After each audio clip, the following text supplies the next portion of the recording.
This is Dickie Darkside from the Howling Ewoks, and you're listening to the Escape Pod cast. This episode was taped in front of a live studio audience of stark raving mad howling Ewoks. Evil sucks. One is a Grand Arena specialist from the UK. The other is a territory battle tactician from the US. Together, there are no signs of intelligent life on board. With both having played this game since launch, the one thing we are sure of is that you will be entertained. The Escape Pod Cast, a service of the Escape Pod Castaways. A weekly podcast about the mobile game Star Wars Galaxy of Heroes. Live from the network studios of Yavin 4, here are your hosts, Neil Andrew Eyre and Paul Anthony. Coming up on this week's edition of the Escape Pod Cast. Beskar Armor Mando, or BAM as I like to call him's kit, was revealed earlier this week. And the bonus drops for IG-11 and Queel have begun. They have? I really hadn't noticed any. Well, we're going to discuss that drop rate controversy coming up. Data mines galore, galactic challenges, packs, and more. We will try to make heads or tails about all of this. Our guest in our incoming transmission is Grimm from Reality Skewed Gamers. Yes, my fellow Wasteland Wanderer and, as you said, an amazing member of Reality Skewed Gamers. We will talk to him about his take on SWGOH lately and also other stuff he does with RSG. And right now, as we record this intro, we are waiting on promised info from CG Dojafet on the forums. Along with Patreon's Choice on the Bridge, we will bring you breaking news as and if it happens. Right here on the Escape Pod Cast. The Escape Pod Cast News.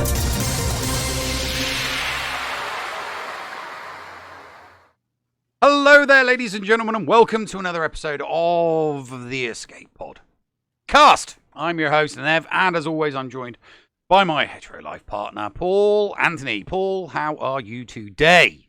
I'm this final bit of the week has been a load off my shoulders. A lot of things have come together in my personal life.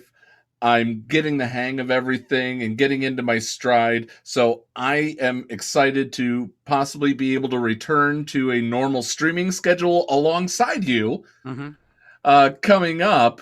One thing we do want to mention, if you are watching live on Twitch, the open that we ran with the video of the crawl was last month. We apologize for that. Riverboy, thank you for being a Patreon at the Kyber combatant level. So there you go. Cascade, thank you very much for the holy cow. Okay, Cascade, thank you for the subscription at 8 months. Force Strong, thank you for the 100 bits. And because of that, you guys started a hype train for Christmas.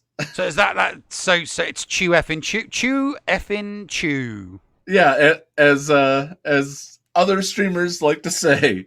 So thank you very much. Force Strong gave me the 100 bits because I did sing "All I Want for Christmas Is Luke" in the GA Center Patreon leaderboard. So he was making good on that. Thank you for that. Oh, is that back? Is that event back? Well, we will talk about that shortly. Yeah. Mm-hmm. We will definitely talk about that shortly. But let's address the big elephant in the room. The biggest elephant in the room for this week is the fact that as of today, thank you Schnarman for the subscription, and thank you Helenix for the shiny nickel. The biggest elephant in the room is galactic challenges. They include at the very end. Thank you for gifting a sub to Zaz Sir Boss. At the very end of the list of feats for this galactic challenge is to have a 7-star Mando. Yeah, a 7-star BAM, yeah. A 7-star Beskar Mando. Beskar Mando came out 2 days ago. Thank you for the penny, JJ.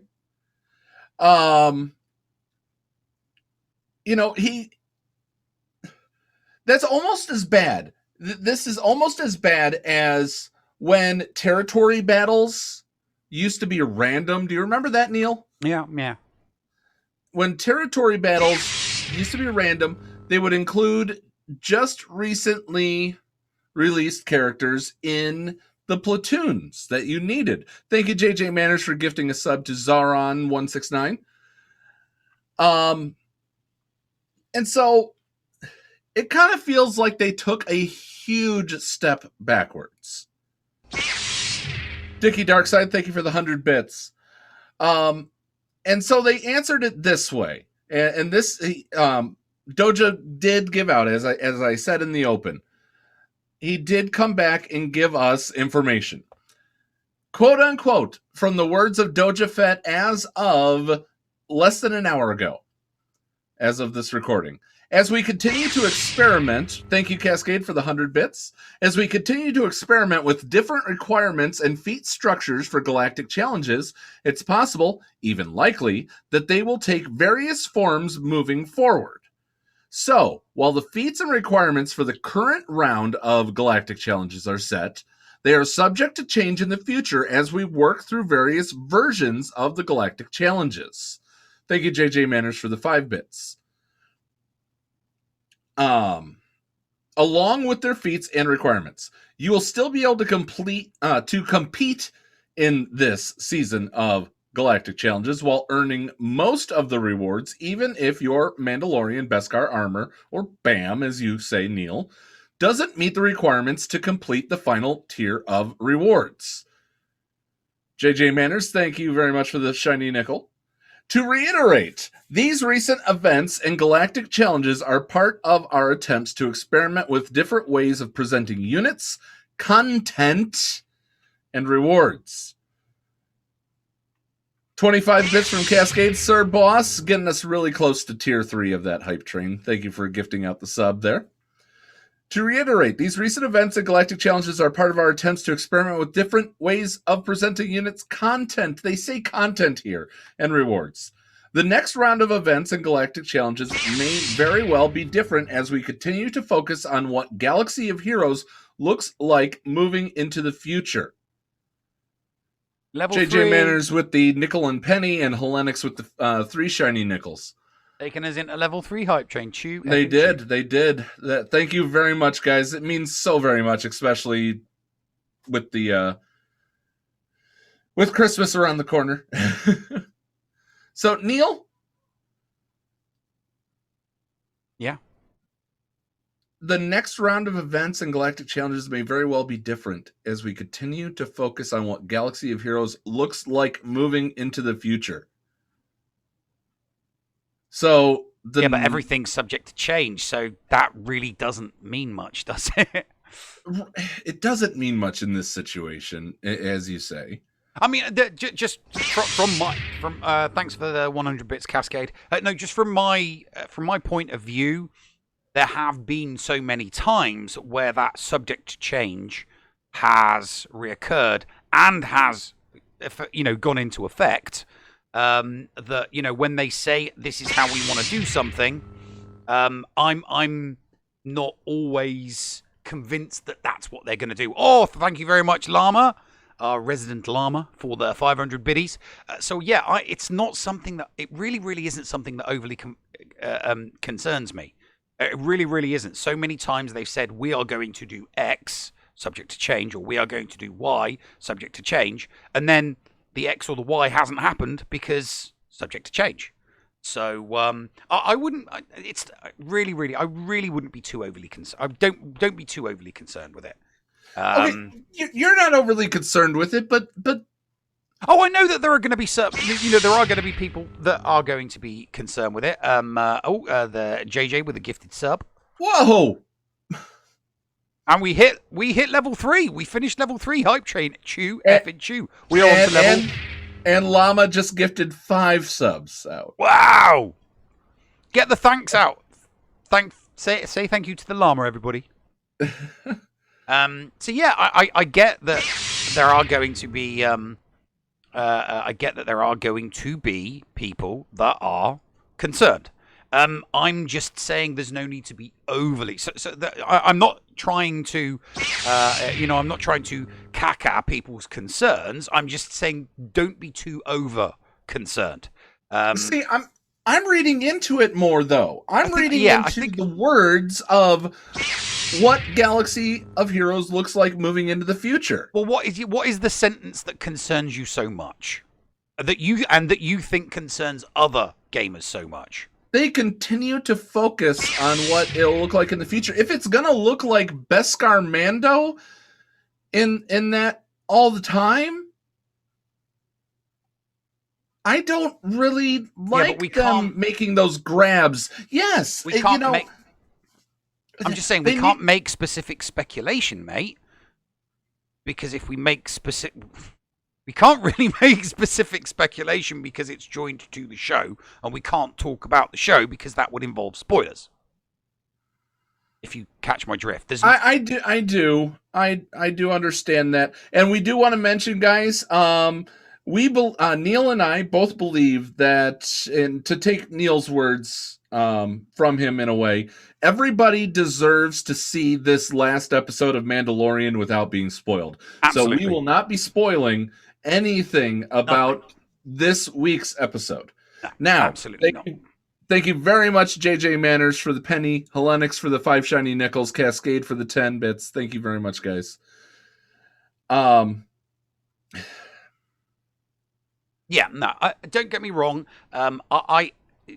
Could they do this with future legendary characters from? And it's the fact that it's a legendary and not a marquee. Exactly. Mainly, that's the bigger onus, and that's why it's the elephant in the room, not just the nagging issue. Yeah, thank you, Sir Boss, for the 2 shiny nickels. Would it be correct to say that your concern is that every time there's a new character that's introduced into the game, that they might put a feat in Galactic Challenges that connects directly to a character, whether it's marquee or legendary or GL, that comes in at that same time. So let's say hypothetically, thank you Plasma for the 100 bits. So let's say hypothetically, at the same time the next Galactic Challenges comes out, they release Marquee Scout Trooper, and then they put a feat in Galactic Challenges that is only possible if you 7-star said marquee character. Is that your concern? You hit the nail on the head. JJ Manners, thank you for the shiny nickel. Right, okay. So your concern you hit it on the head because you said 7-star. Yeah, 7 stars. If it scales up, 2-star, 3-star, 4-star, 5-star, if it scales up like that, I have no problem with it. I really don't, because that very, very top tier should be, not technically should be. Thank you, Llama, for the 500 bits, and Cascade for the 10. That very top tier, I'm okay with it being whale fodder. I'm not okay with it being Kraken fodder. Thank you for the 9 bits, Rayrock. 5 for the shiny nickel Helenix. For the second shiny nickel Helenix. Okay, I'll get to your shiny nickels after this. Ooh, a piece of candy. Ooh, a piece I of know. candy. It's like candy. James Woods for that Family Guy episode. Piece of candy. That's what we need to do. We need to do that. We need to take that. There we go. Level 4 has been hit. Thank you very much. That's the thank you, Llama, taking us over level 4. We're into level 5. That's what we need to do. We need to do that as a GIF. So every time somebody does a nickel, it's the James Wood animation. It's a James Wood GIF or GIF, however people pronounce it, from that Family Guy episode, going, "Ooh, a piece of candy. Ooh, piece of candy. Ooh." So every time somebody donates I don't know 5 bits. I don't know if we do a sound for 5 bits, but nonetheless, come on, it'd be fun. Because people we'll would just think about spam it for non-show. How about non-show? Okay, for non-show, all other streams. All right, so we for our live Twitch audience, we are in a level 5 hype train. You guys are amazing. We thank you very, very much. You've almost broken me, especially after the week that I've had. Yeah, see, the llama agrees with me. The nickel is a meme at this point. Gotta do a... Yes, we have... See, the llama agrees with me. We have to do the sound gif. But we can't do James Woods' Ooh Piece of Candy because that is a soundbite from a show that's copyrighted. Yeah, but so are all of the other sound gifs from various different other sci-fi shows that people use. Everybody does them. We're trying to do it right. Thank you for the 400 bits, Llama. Okay, Thank you, Captain. I think she is captain right now. Yeah, she is the the Millennial captain. Fulcrum. Yeah, damn right, she's the captain of the Millennial Fulcrum. All right. So that was the big onus in the room. It's worrisome to me, but we'll see where it goes. So let's go ahead. Let's get into the state of the galaxy. Can I read it in my can I, or because you know how I enjoy orating. Well, okay. We've got it looks like we've got 3 sections. We've got the main section. We've got the main section. Yeah, I'll take the very top. Hi, Hero Table Hollows. Welcome back to another report from the Outer Rim. We've been eagerly monitoring the releases this month as we head into the holy. You're gonna break him, Seth. You're gonna break him. Thank you for the biddies. That takes us to level 5. Hype train. Chew effing chew. I'm going to get through it and I'll break after this here.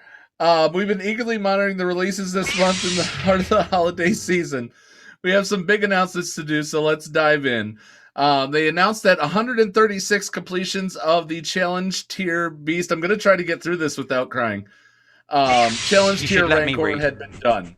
The pit fighters have slugged it out for a combined 136.9 billion. That's with a B, and I'm holding my pinky to the edge of my mouth. Yes. Congratulations to the guilds that have braved these nightmarish depths. That being said, Neil, there are some guilds. I don't know if they actually are counting some of the guilds that use APKs. We know of at least 3 behind the scenes. And we've reported those. They'll continue to follow the overall performance of guilds in this mode. Additionally, they've been monitoring the release of Relic 8 and reviewing the feedback as it comes in. I'm going to quickly jump away, and then I'm going to have you run back to the State of the Galaxy. A post released from Doja in regards to this pit challenge raid. He says, because people have said that it got harder as time went on. So the challenge tier Rancor raid, like all raids with a high degree of difficulty at release, is intended to be a difficult challenge, requiring very close guild coordination. It's hard to read through tiers here. We've had guilds complete the raid, so we know it's possible for these high-end guilds to do so. When the heroic versions of Sith and Tank premiered, they were also extremely difficult. Over time, raids have become bantha fodder for most guilds as strategies emerge. Like these raids, CT Rancor. I'm going to call this CTR. I kind of like CTR. The CTR is similarly positioned, and it will be waiting for you when your guild is ready, and eventually you'll be able to best the beast. They didn't talk about the fact that people did that it got harder, apparently. And you were telling me about this. Why don't you elaborate? I'd seen a couple of people. I've seen some tweets, and I'd seen some posts on Reddit that people had commented on that after an update, it went God tier.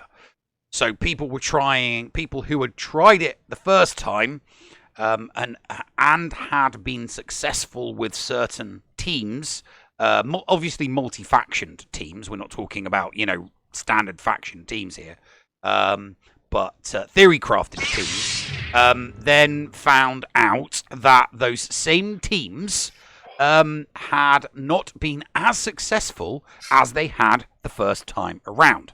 And that obviously something had occurred during the something had occurred during a hotfix to change the difficulty of the CTR, as you're now referring to it as. So there are. I haven't seen people not complaining about it. So obviously, it's still an issue as it currently stands. Yeah. But we won't know because we don't know for sure because it has not the issue that has been raised on social media has not been sufficiently addressed directly by CG. I mean, that's not to say it won't be. He may address, he's probably seeing the same posts on social media that I'm seeing. Cogs will be ticking. Wheels will be rolling, motors, things will be, the engine will be churning, and I'm sure he's probably asking, and it's probably being tested, so that, any issues can be located, and issues can be resolved or rolled back, and they can do a, different kind of hot fix. This has happened before.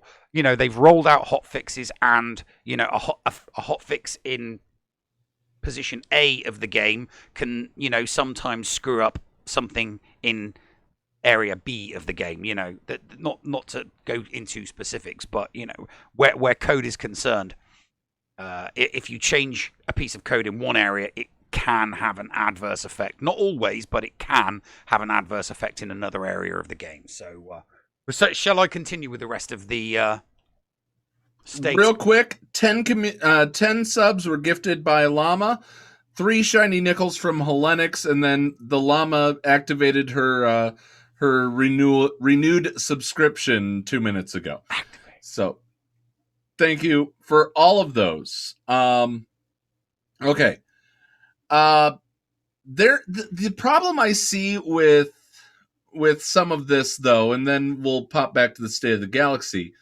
The problem I see with a lot of this is this game gets a lot of word of mouth, especially from us, especially from, there are people in my family that have said, hey, I know you're a Star Wars fan. Have you seen this Galaxy of Heroes? And I'm like, well, gee, I'm glad you're paying attention to Facebook.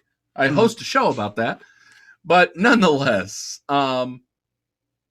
going into Christmas, when most people are gathering around other family members and friends, a lot of the answers today are not going to want to make people talk positively about it. And I worry about that because you and I love this game, Neil. Yes, and I totally 100% get that. But, there are other things happening there are other things happening in the Star Wars galaxy that, people are going to be talking about over Christmas. I mean, look at the announcement from Lucasfilm the other day with all of those shows. 9 shows and then all of those new shows and movies that are, people are going to be talking about that for weeks. I mean, I myself have engaged in several conversations just about the Ahsoka show and the Rogue Squadron movie that's going to be getting done.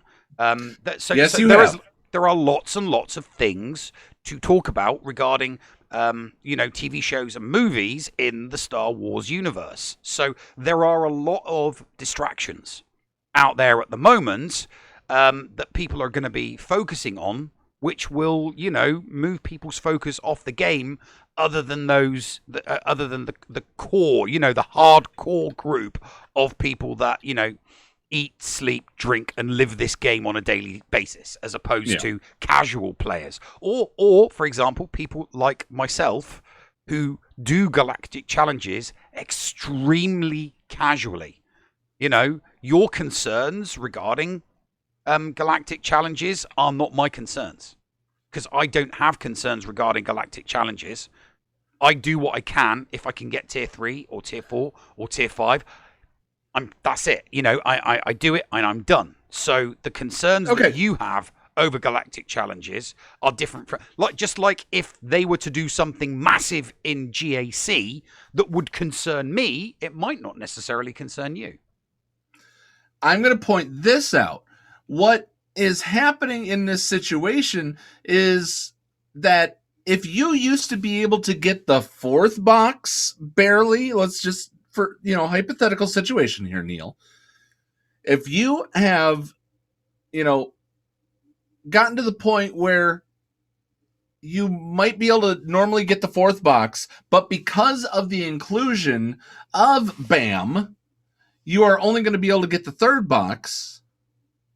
I think you'd be upset because that, the difference between that and the next box could be gear that you really need, could be the slicing materials for mods. Now, for me, the last two boxes are the same except for some additional slicing materials. I'm okay with that. I'm okay with getting that next to last box. But for someone like you, I'm actually worried for you, Neil, in this situation. But anyway, that just quickly, all I care about getting the character shards. That's it. Nothing else. I don't care about the gear, and I don't care about the slicing material. I don't care about the slicing material because I've sliced 9 mods, and speed hasn't hit once, so I don't care about that slicing material anymore. I don't care about the slicing material, and I don't care about the gear I get, because the gear that I get, the other stores, I know where I get it. I know where I'm guaranteed to get it, so I only concern myself with places where I know I'm guaranteed to get gear. I don't get concerned about gear that is a what if. I'm not, and I know that this one that recently just gone, if I'd bumped the speed of my resistance characters, I could have done tier 7. I couldn't even be bothered to swap my mods around to make my resistance fast enough to be able to clear 7. That's how little concern I had. As long as I'm getting the character shards, the 10, I'm happy. But there are other people. Because you're a farming person, and you know what? I may be desensitized to that. You are absolutely right. I may be desensitized to that because I just finished every single farmable character today by finally getting my resistance hero Finn to 7 stars. So anything that's on the hard nodes, I'm done with. But I may be tone deaf to that, but I'm still worried for the fact that you are getting less rewards than you should normally be able to get. Now, that being said, Neil, let's take a break, and on the other side of the break, we're going to talk about the rest of the state of the galaxy, and you will get to orate. Thank you, because I really, really want to. I like reading these posts. I know. Okay. And this is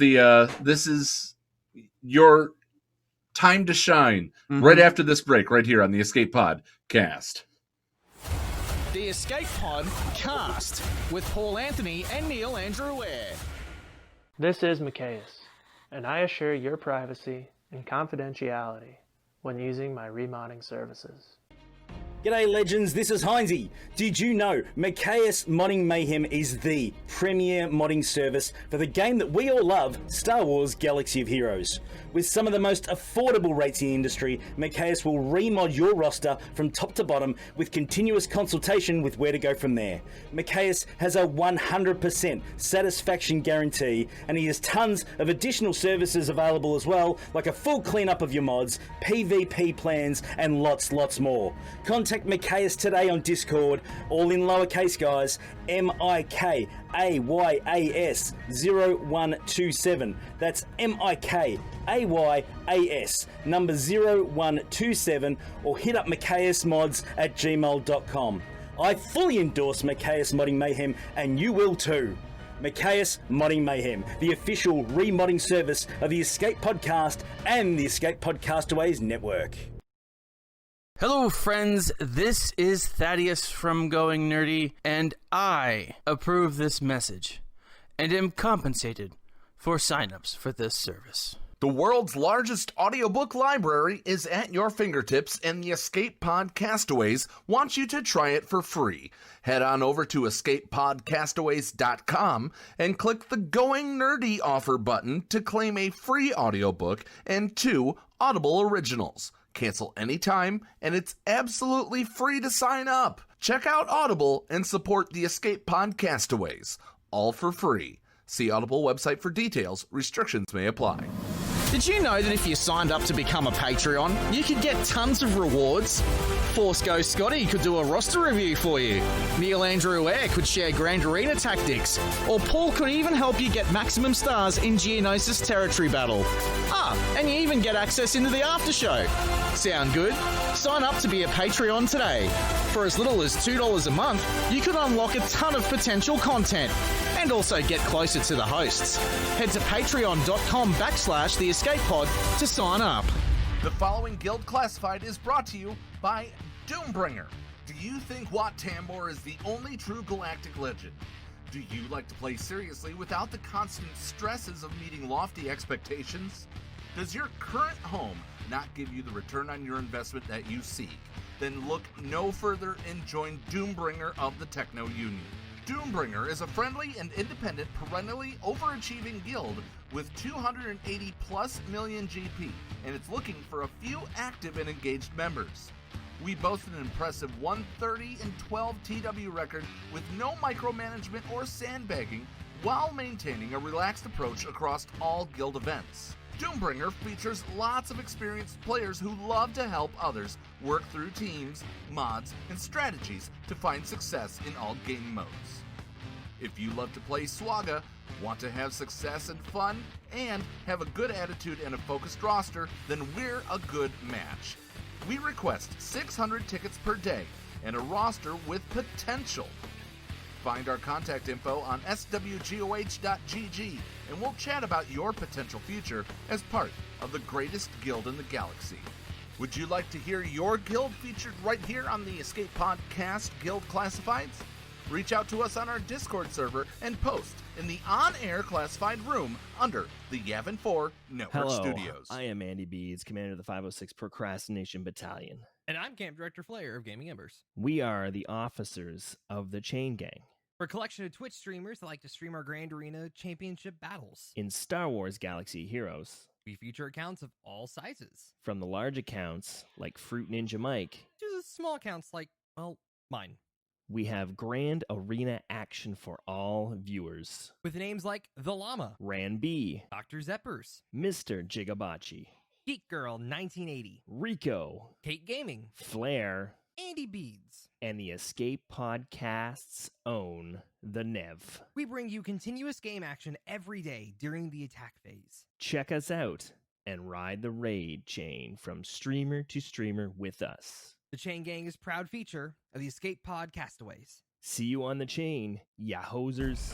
The Escape Pod Cast.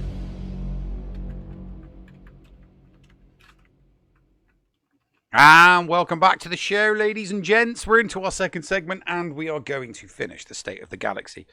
I, in my best public schoolboy accent, will now continue. State of the Galaxy.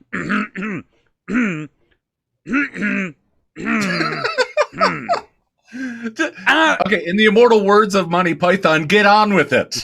Get on with it.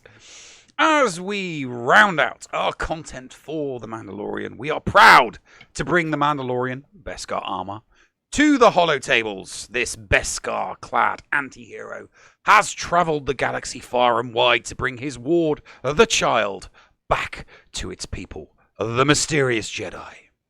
The Mandalorian Beskar armor will be coming to you by way of a hero's journey. Follow him as he transforms from a member of the scum and villainy to a reluctant hero and foster father. Unlike other heroes' journeys, his special event will immediately be available in the journey guide forever. Okay, wait, he's a foster father? I want to see the adoption papers. Okay. Maybe there's just no adoption papers in a galaxy far, far away. Maybe they're just freer. With all the bureaucracy that befell the Empire, there has to be some sort of sort of accountability. Maybe on bureaucratic planets, but not the Outer Rim. Clearly. All right, keep going. CG Doja Fett discussed the requirements on a recent podcast with Galactic War Report. You can find a write-up of the interview on SWGOH Events.com. But for this hero's journey, you will need 7-star versions of Greef Karga, Cara Dune, Queel, IG-11, and The Mandalorian, the brown armor version of The Mandalorian. That was released back in April. The only hard requirement is having the characters at 7 stars, but we will recommend having those characters at level 85, gear 10, and at least 5 dot mods. The difficulty will be in line with other Heroes Journey events, but I'm sure players will figure out a way to do it with less. Right. So I do have to admit, and this is probably after somebody has been a keyboard warrior on the YouTube channel and typed in that, fosters is not adoption. Yes, I get it. I heard what I said after I said it. All right, continue, Neil. 3 of those required characters are already farmable, but Queel and IG-11 haven't reached farmable status on the holo tables yet. Let's quickly walk through how they will be unlocked, because it's a bit different than normal. First, both Queel and IG-11 will be available as additive drops on all Cantina nodes from December the 16th through January the 6th. Queel and IG-11 will then move to hard nodes right as the additive drops on Cantina nodes end on January the 6th. Okay. Okay, go on then. So, I was gonna wrap up 2020. Okay, well, I just want to point out that Doja Fett also made a statement on the drop rates for IG-11 and Queel. We've been having a problem. You said that you spent how much? How many crystals? The first day that the extra drops were available, I spent 300 crystals on refreshes, thinking I would be able to drop, a fair old amount of shards. I got 3 of one and 4 of another for 300 crystals. I was expecting more than that, but it was like a 1 and a 1, and then a 1 and a 1, and then a 1 and a 2. So you got 3 of some and 4 of another. And what node are you what node were you simming? I was doing relic materials. Relic materials. Okay. So yes, when there was the galactic chases before, let's actually say that you got 7 materials out of that. You got about a 30% drop rate. If you say so. If my quick math is right, you got a 30% drop rate of a shard. 3 of them were, 3 of them were one, and 4 of them were the other. Mm-hmm. So, from my experience on this, it has been a 30 to 40% drop rate on the relic nodes, but it is a 50-50 shot on what you get. Yeah, I did a test of a 100 crystal refresh on a 8, spending 8, not a 16, because obviously it's 16 for relic materials. So I did an 8, and I did a full 100 crystal refresh. I think it was one of the Mandalorians, and not Garsax on the other one. Imperial Super Commando. Yeah, Imperial Super Commando. Spent a full 100 crystal refresh on him. Got 0. None. No shards of either character. Nothing. Well, that's a 0% drop rate. That's a 0% drop rate, yeah. Straight from Doja Fett's mouth, this was just an hour before showtime. To clear up any potential confusion surrounding drop rates for IG-11 and Queel, the drop rate scales based on the cost of a node. So it is scaling. This is now confirmed. This means the overall drop rate for shards is even across the nodes, and you can farm these shards from 6 energy nodes to 20 energy nodes at the same efficiency. I didn't think that Cantina was 6. I thought the minimum was 8. Yeah, the minimum is 8. Yeah, and the top was 16. Top 16, yeah. Okay, just making sure. They say the SWGOH events article we linked to explains this mechanic clearly. Does not explain it clearly. No, it does not. And what they said, we usually don't share drop rates for events. Anything about drop rates on SWGOH events is speculative and likely based on their estimations. So he just threw, in my opinion, he threw Sig Sig under the bus. Yeah. I don't know if Sig Sig is hanging out in chat. He's usually an awesome listener of the show. But did you feel Sig? Did you feel thrown under the bus? I'd like to know from him. I really would. All right. Let's wrap up 2020. Go ahead. Let's wrap up 2020. While 2020 was an eventful year outside the cantina, it was an eventful year as well for those who played on the holotables. We brought you the first Galactic Legends, and Jedi Knight Luke finally appeared in Galaxy of Heroes. Hooray! Both were huge milestones for the game, but in addition to that, there have been a number of reworks, new characters from Season 1 of The Mandalorian, new tiers for Assault Battles, and a brand new game mode with Galactic Challenges. Part of this year was dedicated to working on tools to generate content faster, and the first results from utilizing those tools were Galactic Challenges. We will continue to expand this node based on your feedback and will be making improvements throughout 2021. We are also preparing to produce even more game modes and continue to expand the volume of events we can create. With that in mind, we will be stepping up Galactic Challenges to twice a week starting mid-December and are excited to see what 2021 holds for Galaxy of Heroes. Ladies and gentlemen, the dramatic rendition of the Nev in the State of the Galaxy. Throw roses. Throw roses.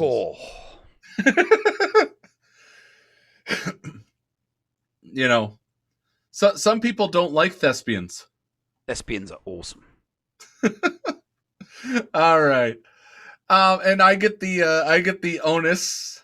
Not that I've been using that word a little too much lately. I get the pleasure, the dubious pleasure of reading the early 2021 plans. We're wrapping up our plans for 2021 over the next few weeks and preparing for another year of SWGOH.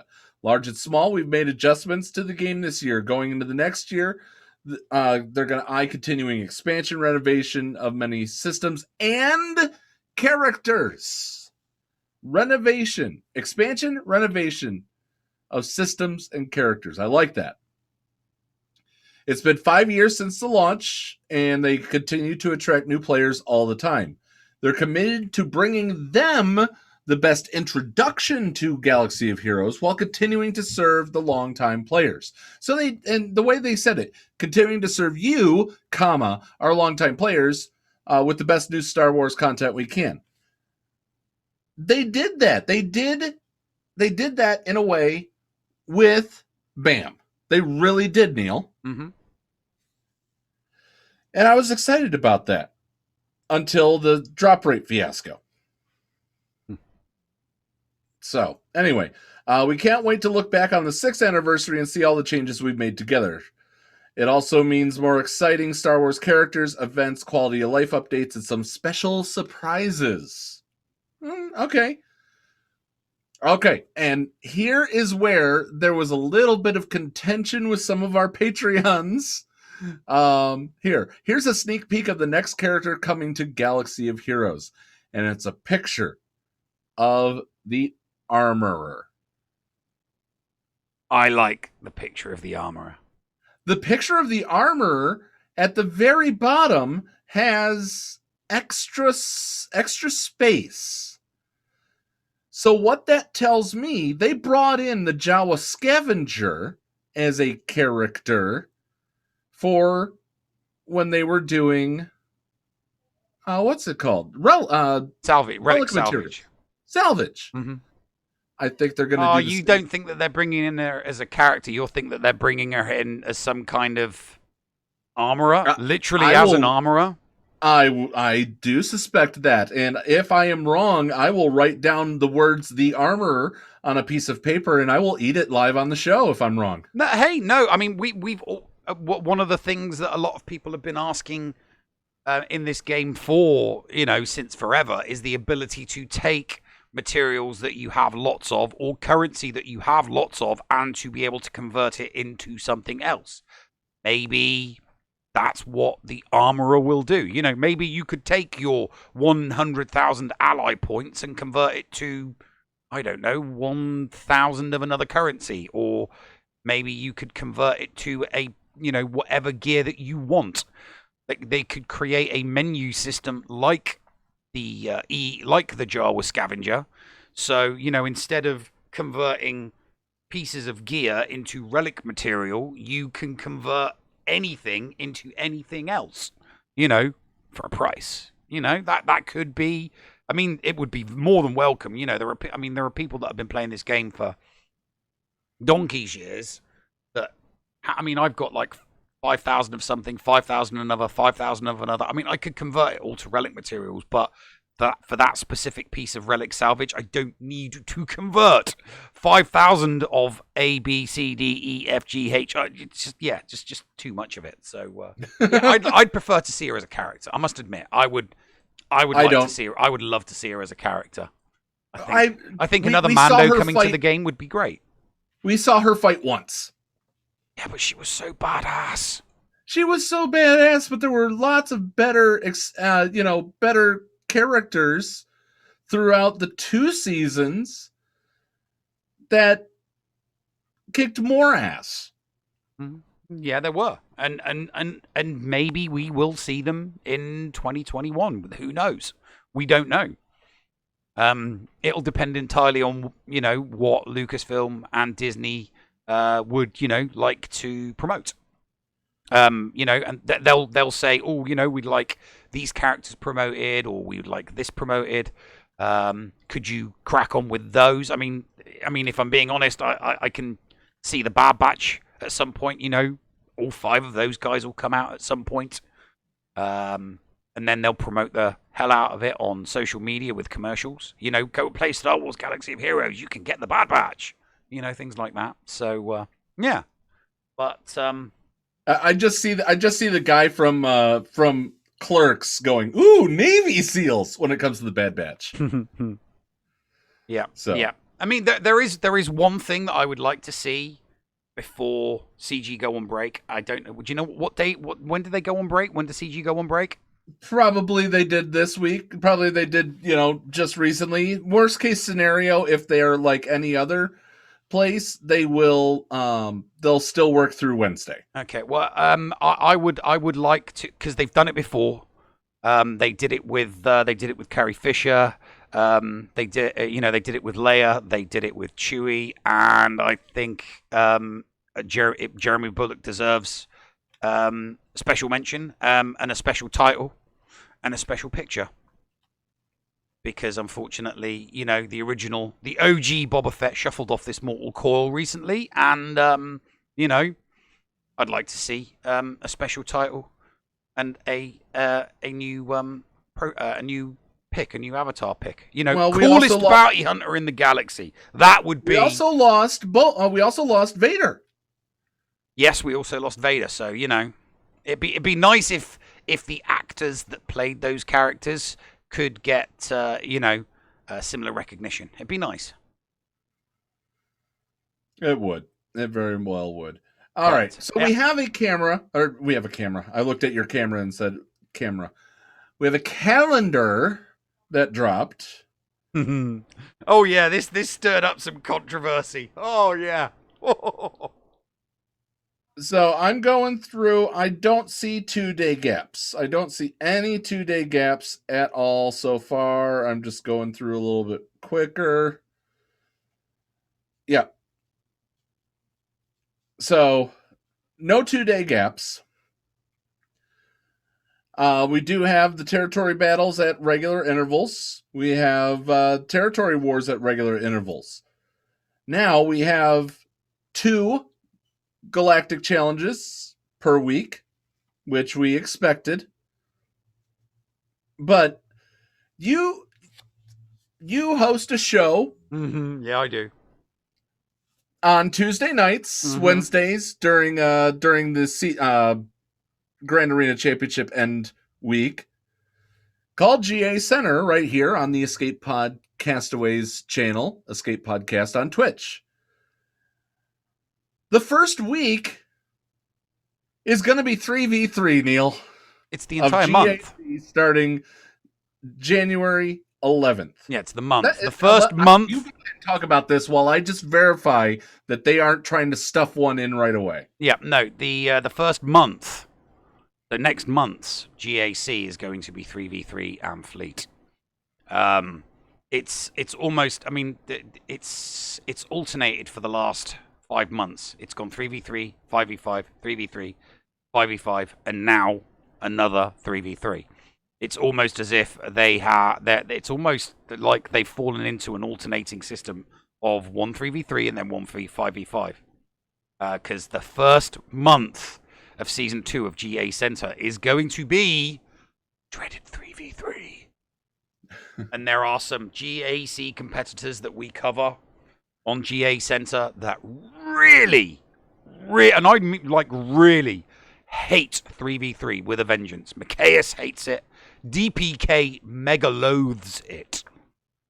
I mean, like, really, really hates it. You know, if he could, you know, punch it somewhere really painful, I'm sure he would punch 3v3 somewhere really, really painful. And then there are a bunch of other competitors that just don't like 3v3, especially because of the whole 4GLs situation. GLs in 3v3, a bit like back when it was, a bit like when the JKR Darth Revan meta was around for GAC. You go back, or Malik. If you go back a solid 12 months before all of the GLs, if you had Jedi Knight Revan, Darth Revan, and Malik, and your opponent didn't, you were screwed. You were screwed. You were absolutely screwed because your opponent would put them on defense and you weren't getting past them. Maybe if you had one or the other, but I remember those early days before even Darth Revan came out. If you had Jedi Knight Revan and you put him on defense and your opponent didn't have Jedi Knight Revan, you were screwed. So this meta, you know, having the 4GLs, it's no different now to what it was like back then. And, you know, 12 months from now when we have even more legendaries and even more GLs in the game, you know, it's not going to be the GLs because, you know, off the off meta counters will be, you know, solid then. You know, theory crafters, you know, please come up with more off meta counters. All right. Let's get into really quick. We do have to touch on the kit for the Mandalorian. Mm-hmm. He is a light side character. He is a leader, a scoundrel, and an attacker. So you're going to be able to use him in credit heist if you want. If that's where you're at, you can use him in the credit heist. You can use him in the mod one. You know, the scoundrels with Kira, and you know the one they brought out during Solo. So his basic is boot shank. No, it's called Death Strike. He pulls out a knife from his boot and shanks the nearest character. Does damage over time for 3 turns, and if they're already if they're already experiencing a debuff, hits them again. So the next one is Disciplined Setup. His first special has a cooldown of 4. Basically, he does nothing. And he can only use Swift Takedown, which is a special that pops up once you've used this. The next time he uses an ability, until he uses Swift Takedown, he can't assist, he can't counterattack, but he does ignore stealth, taunt, and he gains 1 stack of Whistling Birds whenever an enemy takes damage. So if you have like AoEs on your team, use the AoEs during that time. He'll get a bunch more Whistling Birds. Mm-hmm. Whistling Birds last until Swift Takedown is used or until BAM is defeated. And what Whistling Birds do is deal true damage to the enemy for each stack using Swift Takedown. Special 2, Wonder of the Force. This is where we get a second Baby Yoda. If you have IG-11, you can have a clone of Baby Yoda. Gee, that sounds familiar. On the field, along with BAM. And he will dispel all debuffs on scoundrel allies and equalize protection. And then they recover 20% protection and remove 20% turn meter from enemies which can't be evaded. And then, bam, and a target other scoundrel ally get damage immunity, Neil. Yeah. For a turn, which can't be copied, dispelled, prevented, and tenacity up for 2 turns. But Baby Yoda starts on cooldown. We know we're going to call this either Grogu or Baby Yoda. Yeah, I mean, we called it along with every other content creator that in some way you were going to be able to summon the child, Baby Yoda, Grogu, and that there was going to be some kind of buff or healing mechanism in summoning him, and that's exactly what we've got. You know, and everybody called it. Everybody called it. We all said that they're probably not going to do the character on his own. They're going to make it a summoning ability of the Mandalorian, and that's exactly what we got. Yeah. So, all right, Special 3, Swift Takedown. This can only be used immediately after discipline setup. It inflicts healing immunity for 2 turns on everybody. Deals physical damage to them and loses 1 stack of whistling birds for each enemy damaged in this way. So let's say you have 20 whistling birds. It's going to go after the lowest health enemy. And then any remaining whistling birds will go to the next lowest health enemy.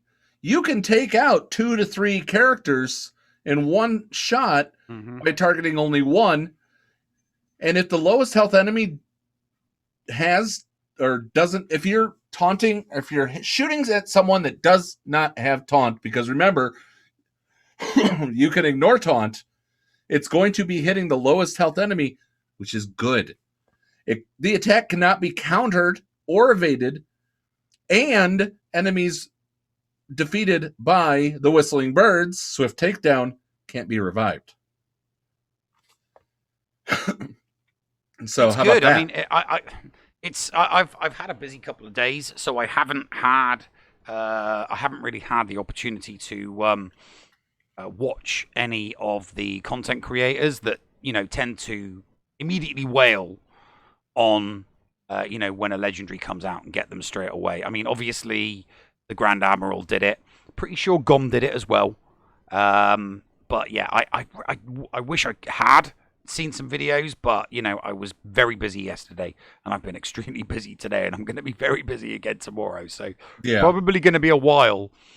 It's probably going to be a while before I see it. I mean, I might. Hopefully, I'll catch Arnold's GAC before the end of the week, because there's no doubt in the back of my mind he's going to use it. So yeah, seeing it in the field as opposed to testing it on squad arena teams. Unlocked in time. Sorry? He would not have had him unlocked in time. Oh, no, they wouldn't know. Not going to be able to see this in GAC until next week, yeah. Not going to be able to see Bam in the field, in the GAC field, until next week. So good point there, yeah. I do want to quickly acknowledge follower 807, Legacy Hunter 13. Thank you very much. You followed back a little while ago, and I missed saying thank you because that was in the middle of the hype train. Thank you very much for following Legacy Hunter 13. Let's get through these last two. I'm going to get through Leader and Unique 1, and then we're going to take a break and get Grimm on the show here. We are pushing towards 1,000, though. Would love to see 850 by the end of the month, if possible. Tell your friends, follow the page. We appreciate each and every single one of you. All right. Leader. Season Tactics. For each Scoundrel Ally, Scoundrel Allies gain 5% max health, max protection, and offense. And whenever an enemy takes damage, Scoundrel Allies gain 2% turn meter. So an AoE will give all Scoundrel Allies, if it's a team of 5... Actually, no. Whenever an enemy takes damage. If it's an AoE, Scoundrel Allies on a 5v5 team will gain 10% turn meter. That's not too shabby. No, that's not too shabby And if it's a double tap, it's 20% turn meter. And just think, wait a minute. Whistling Birds goes up to 20. Yeah, 20 times 2. That's 40% turn meter at full tilt. Mm-hmm. All right. And finally, he does have a Zeta.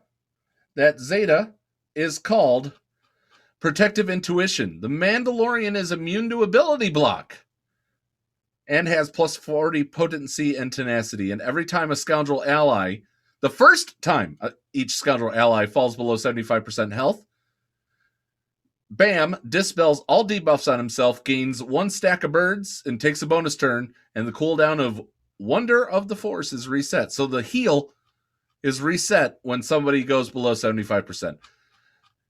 It seems like a great character on paper. I cannot wait to play with him past the event. You know what I mean? Yeah.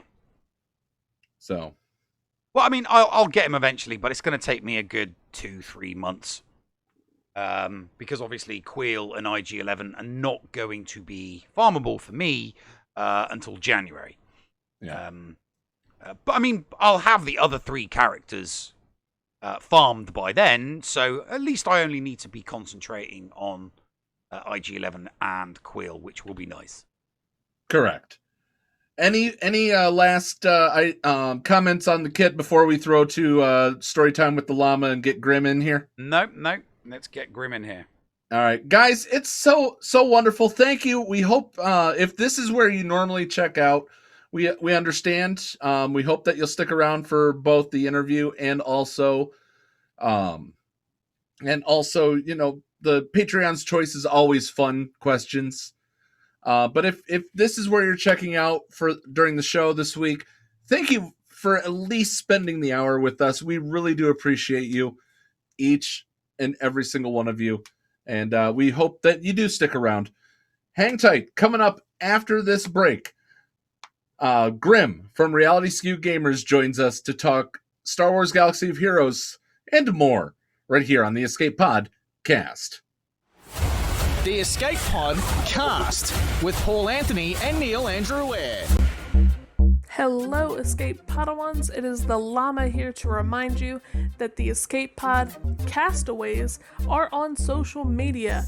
We're on Facebook, we're on Twitter, you can catch us on YouTube and on Twitch every week streaming Star Wars Galaxy of Heroes, LEGO Legacy Heroes Unboxed, your favorite new Galaxy of Heroes show GA Center, and so much more.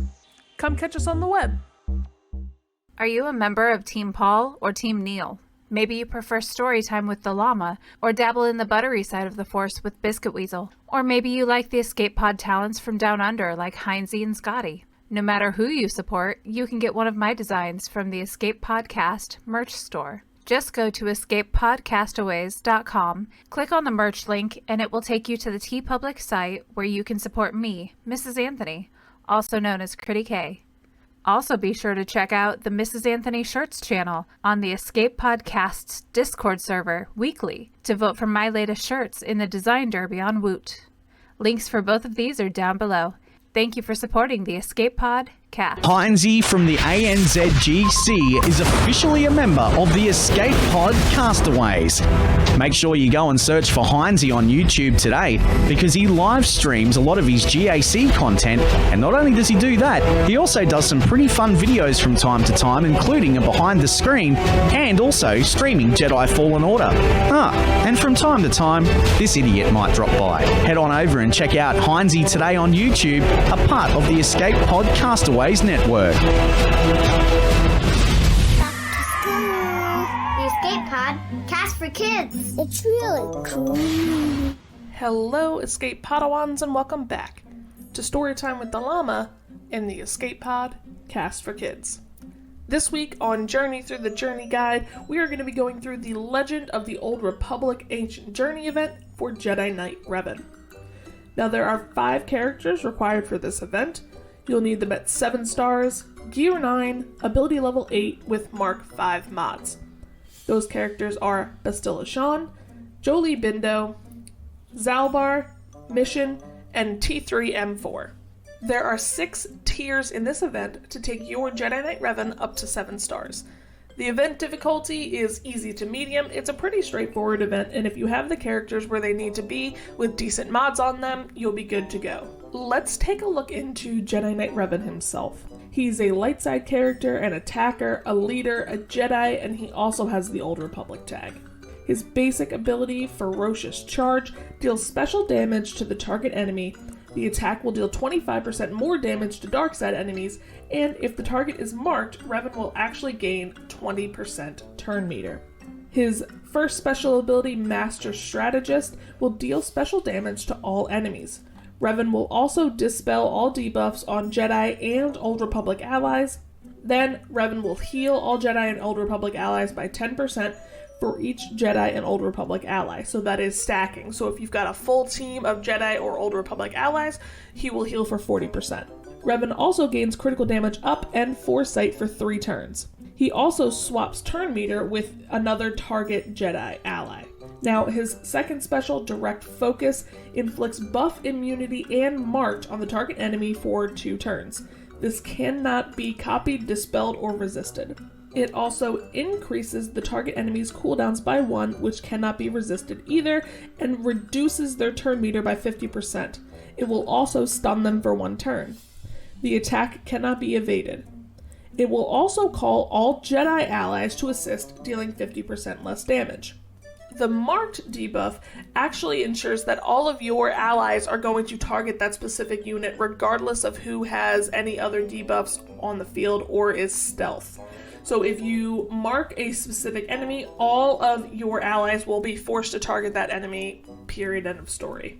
With his leadership ability, General, at the start of the battle, all Jedi and Old Republic allies will gain 5 speed, 5% critical chance, and 5% offense for each Jedi and Old Republic ally. So again, with this move, if you have a full team of Old Republic or Jedi allies, that percentage or amount is going to be stacked to 20 speed or 20% critical chance and offense. At the start of the battle, all Jedi allies will gain tenacity up for 1 turn. While Revan is in the leader slot and not in the ally slot, all units are immune to bonus turn meter effects from leadership abilities until the start of the first turn of battle. Now, whenever a Jedi ally attacks out of turn, they will recover 20% of their max protection and deal 35% more damage. When a Jedi ally uses a basic ability on an enemy with bonus protection, it will reduce the enemy's max health by 10%, which is stacking, but it doesn't work on raid bosses. At the start of each Jedi ally's turn, they also gain strategic advantage if no other ally has it. A Jedi ally with strategic advantage cannot be countered. So let's take a look at that buff, strategic advantage. It will dispel all debuffs on the target other Jedi ally. They gain the strategic advantage buff and assist using their basic ability. This character uses their basic ability and loses strategic advantage. With his first unique ability, Savior, while another Jedi ally is active, Revan will ignore taunt on any other enemy. Also, the first time another Jedi ally would be reduced to 1% health. If Revan is active, they will recover all of their max health and protection. They will also gain critical hit immunity for 2 turns, take a bonus turn, dispel all debuffs on themselves, and cannot be defeated for the rest of the turn. While Revan is in the leader slot and not in the ally slot, Revan can also be saved by Savior. His second unique ability, Hero, grants Jedi Knight Revan immunity to stun and ability block. He also has plus 10% tenacity, health steal, max health, and max protection, as well as critical hit avoidance, defense, and critical damage. Other light side allies gain half these bonuses while Revan is active. These bonuses are doubled when he's in the leader slot and not in the ally slot. Revan has 3 Zetas. It's on his leadership ability, General, his first unique Savior, and his second unique Hero. All of these Zetas are absolutely excellent. I highly suggest that you invest in your Revan and put all 3 Zetas on him. You will not be disappointed. Let's talk mods. Now, you really want your Revan to be very fast, definitely above 300 speed. Now, when you're looking at mod sets, I wouldn't suggest putting a speed mod set on him. Take a look at offense and critical chance mods, because he really can benefit from the offense and the critical chance hits, because he's already getting buffs, and that's just going to make him hit harder, and with the speed, he's going to hit faster. When you're looking at what team to use with Jedi Knight Revan, it's pretty standard. There's not much variation. You can maybe swap out 1 or 2 characters, but you're going to want to use Jedi Knight Revan, Bastila Shan, Jolee Bindo, Grandmaster Yoda, and you can either use General Kenobi, or you can use someone like a Shak Ti, or you can use Hermit Yoda, but it's really going to be another Jedi character in there. Hermit Yoda is also really good to kind of fill that last spot if you want to use your General Kenobi on your Padme team. That's all for me. Tune in next week for more story time with the llama and the Escape Pod Cast for Kids. This is Micaeus, and I assure your privacy and confidentiality when using my remodding services. G'day legends, this is Heinzie. Did you know Micaeus Modding Mayhem is the premier modding service for the game that we all love, Star Wars Galaxy of Heroes? With some of the most affordable rates in the industry, Micaeus will remod your roster from top to bottom with continuous consultation with where to go from there. Micaeus has a 100% satisfaction guarantee, and he has tons of additional services available as well, like a full cleanup of your mods, PvP plans, and lots more. Contact Micaeus today on Discord, all in lowercase guys, MIKAYAS 0127. That's MIKAYAS number 0127, or hit up micaeusmods@gmail.com. I fully endorse Micaeus Modding Mayhem, and you will too. Micaeus Modding Mayhem, the official remodding service of the Escape Podcast and the Escape Podcastaways network. Receiving incoming transmission.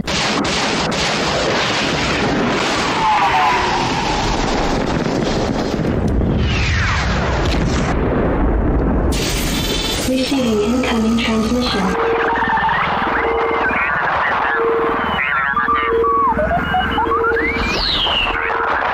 Receiving incoming transmission.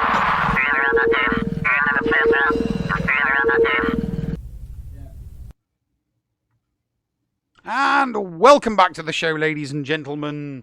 It's this week's incoming transmission, and we have a skewer. Paul, why don't you properly and appropriately introduce our skewer for this week's incoming transmission? Absolutely. Ladies and gentlemen, you guys do know Finn, Ranger. I mean, everybody's seen Ouchie in chat.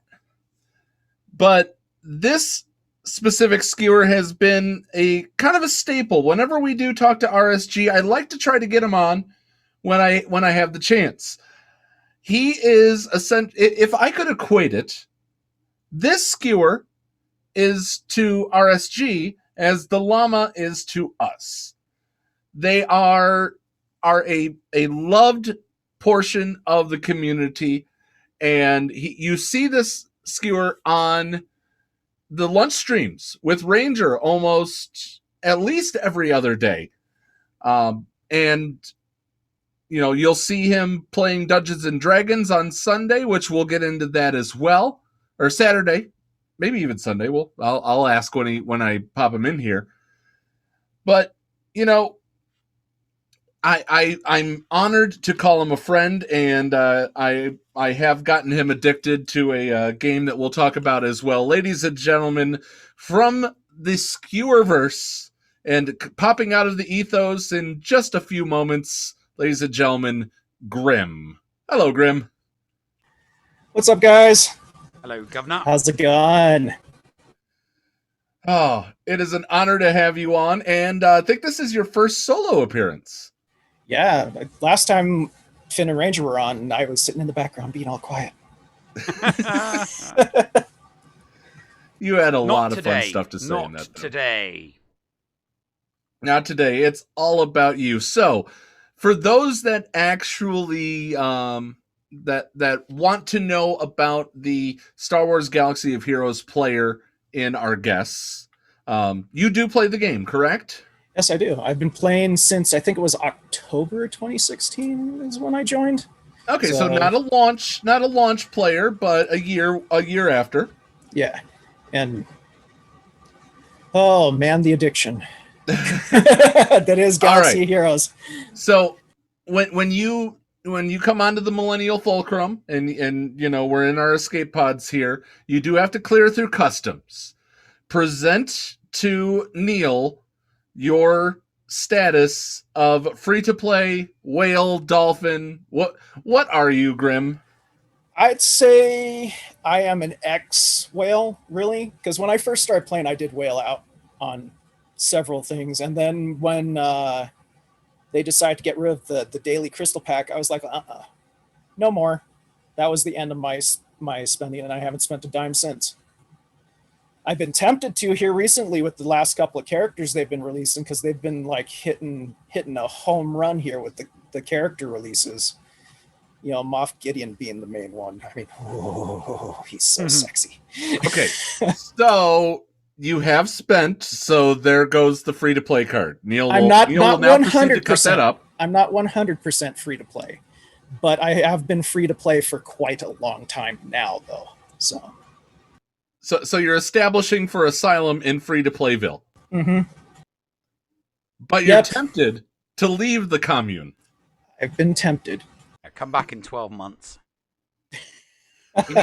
We'll see. You need to. It's you know you need to be clean. You need to be clean for at least 2 years. I need to go to GOH Anonymous. Yep. To be classed as born again, free to play. To be clean for at least 2 years. Or have an account that is pure free to play. It's understandable. You're pure blood, As far as I'm concerned, you're just a filthy mudblood. Well, I don't know. Okay, so what's your GP? What's your character? What's your roster look like? I went heavy into dark side characters, so that's where most of my roster lies at. I think I broke 5 mil with the release of Gideon. Okay. So. Any GLs? I have Kylo, and I'm working towards getting Rey, mainly because this new raid requires it. Not necessarily. There's a slacker team for phase 1 that can also be used later. We may cover that if we do a Christmas episode. We may cover Rancor ideas. Oh, I hope so. I really hope so. I need all the help I can get. Okay, guys, let's do the first freaking phase. I only did 250,000. Yeah, no, I will hang my head in shame. I still need a 5th. I literally still need a 5th. I only have 4 characters, Relic 5 and above, so I'm still holding out hope that we get a post from CG saying, we've listened to your concerns, we hear you, and we agree with you, and we're going to roll it back from Relic 5 to Relic 3.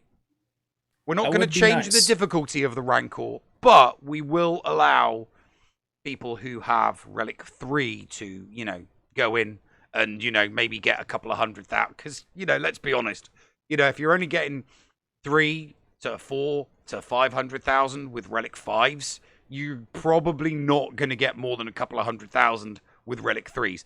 But if everybody's using all their Relic 3s, all those 200, 100, and 200,000, add up.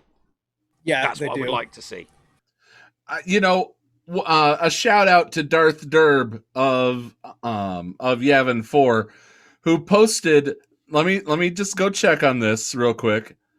Darth Derb posted in the raid discussion that they have finally completed what they needed to.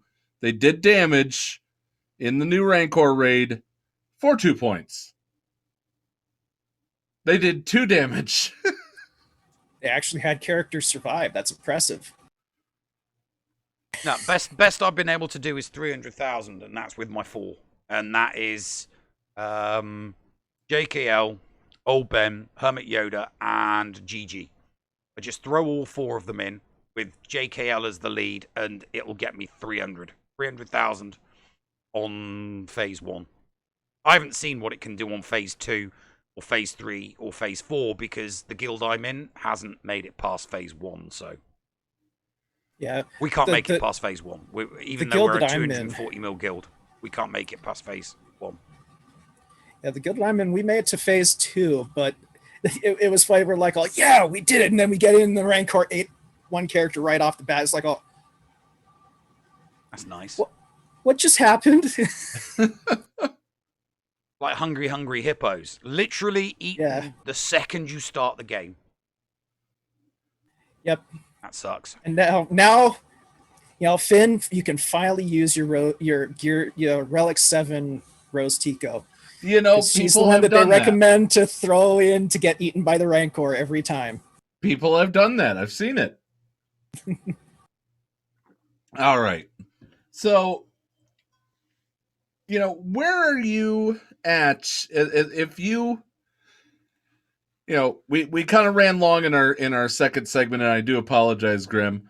So I'm going to kind of speed through a few of the questions here. Where are you at in the state of Star Wars Galaxy of Heroes? Are you okay with where it's at, or do you have reservations like some, or are you excited for the future like some? I mean, there's a wide variety. I'm worried but optimistic.